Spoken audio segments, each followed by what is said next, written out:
साधु के संग से कैसे चिंताओं का समाहार होता है, ये नारद जी को देखकर भक्ति को लगा। कभी कभी किन्हीं की उपस्थिति और कभी किन्हीं का साथ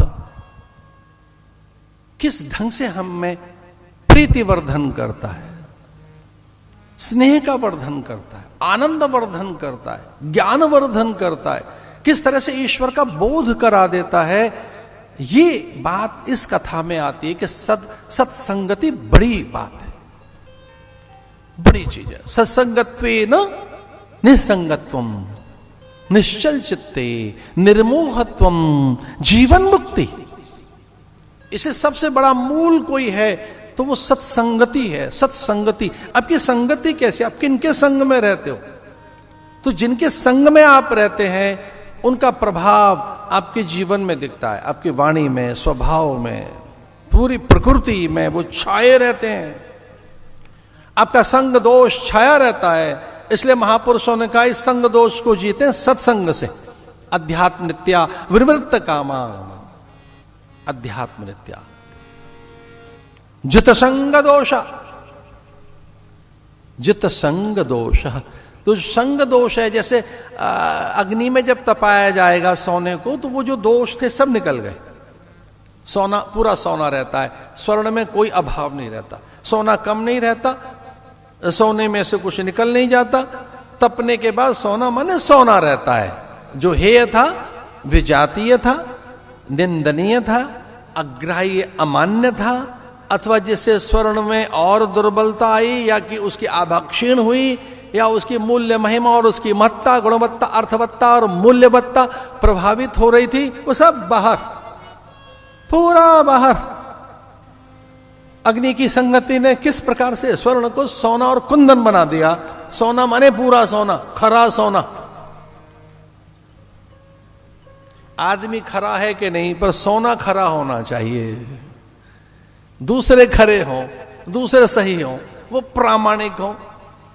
अपने में कितनी प्रामाणिकता है इस पर हमारा विचार पता नहीं कितना है, राम जाने। पर अन्य हम हमारी जीवन में प्रामाणिक होने चाहिए।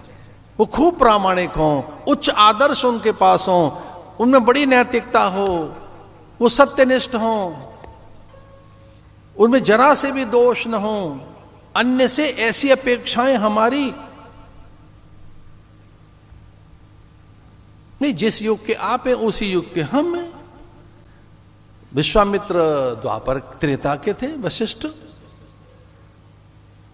में किस तरह से तुलना कर रहे हैं आप? क्या मैच कर रहे हैं आप? त्रेता के तो त्रेता के लोगों से मैच कीजिए,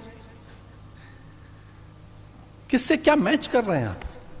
कभी कभी तो हम बड़े लोगों के साथ भी ऐसा समीकरण बैठाते।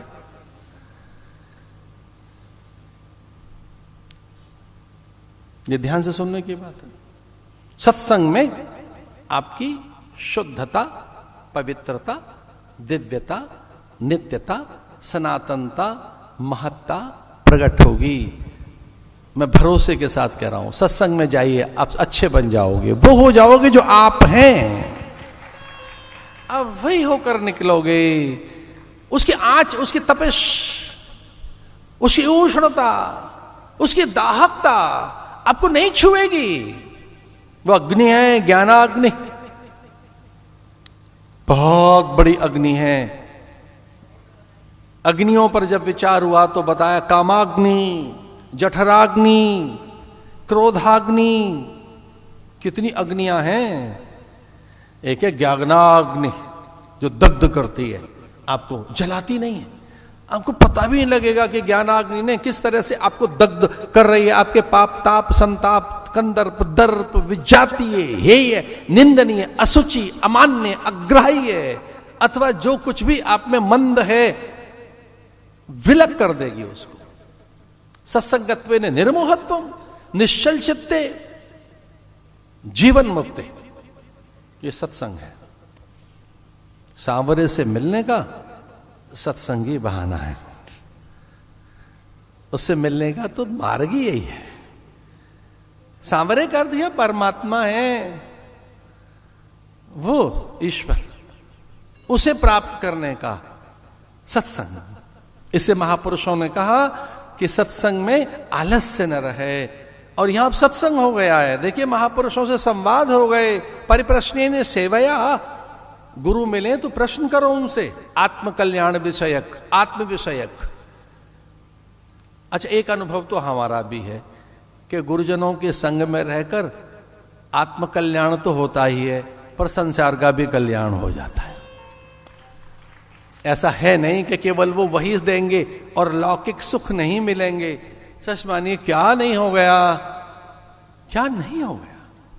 उनके चरणों में पहुंचे तो क्या नहीं प्राप्त हो गया। आयु, आरोग्य, विद्या, विभूति, वैभव, ऐश्वर्य, न जाने क्या, वो सब दे देंगे। सब ईश्वर की सब संपदा आपके लिए ही तो है, आप उसकी संतान हैं। इसे सारे कार्य सिद्ध होते हैं, सारे सब मना वांछाएं भी, मनोरथ भी। इसलिए हमें ऐसा धर्म नहीं चाहिए जो हमारा लोक न बनाए, केवल परलोक बनाए। सच मानिए, धर्म तो उसी को कहेंगे जो लोक परलोक दोनों संवार दे।